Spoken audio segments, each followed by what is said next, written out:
These are the sights and sounds that North Bay commuters have long dreamed of. Green hills stretching into the distance, a smooth, modern ride. In just its 8th month, the Sonoma-Marin Smart Train has attracted a devoted and growing following. 43 miles of track sweep through lush wetlands and offer breathtaking views.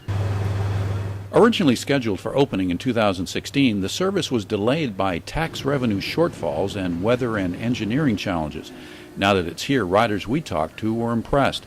Nicola Farats brought his bike on board, headed to San Francisco. It's more convenient than taking my car because there's no way I can get stuck in traffic. There are 10 stations on the current line. $22.5 million in federal funds just released means service to Larkspur will be added next year. SMART operates Tier 4 certified trains, among the cleanest conventional diesels made. Running on seamless track, the experience is quiet and smooth. I think people have been pleasantly impressed. It's also a very sophisticated system.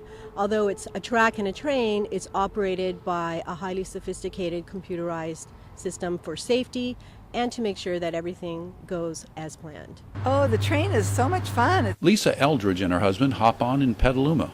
We can hear it from our house. We've enjoyed it. The anticipation has driven us nuts. We've been hearing the trains, doing their, testing for years now. And so now hearing the train whistle means we can actually ride the train. Besides connecting to the Larkspur Ferry, by 2020, hopes and plans are the line will extend north to Cloverdale. Lindsey, Hunnewell, and her husband Jim were headed north on an overnight to Healdsburg. And we thought this was a great way to kind of experience Marin County rather than being in a car. And it's just beautiful. I think it's an undiscovered treasure, and we're looking forward to bringing our kids on the train as well. Whenever we have the chance, we try to take public transit, whether it's a ferry or a bike. The bikes that are offered downtown, it's just a lot more convenient, and it's good for the environment, it's good for our culture. Each two-car train has space for 24 bikes, a boon for those whose work or play destination isn't served by bus or shuttle.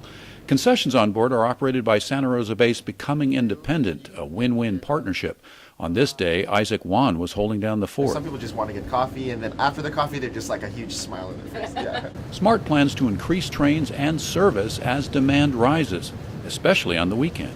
The one thing that we weren't quite expecting was the huge demand on the weekends. So when we did our studies and surveys, we anticipated a pretty solid demand from commuters, but the weekend riders have really thrown us for a loop. SMART is a small system but poised to grow as expanded services and ridership make it an increasingly vital link to and from the North Bay. In Petaluma, Carl Van Amberg for News of the North Bay.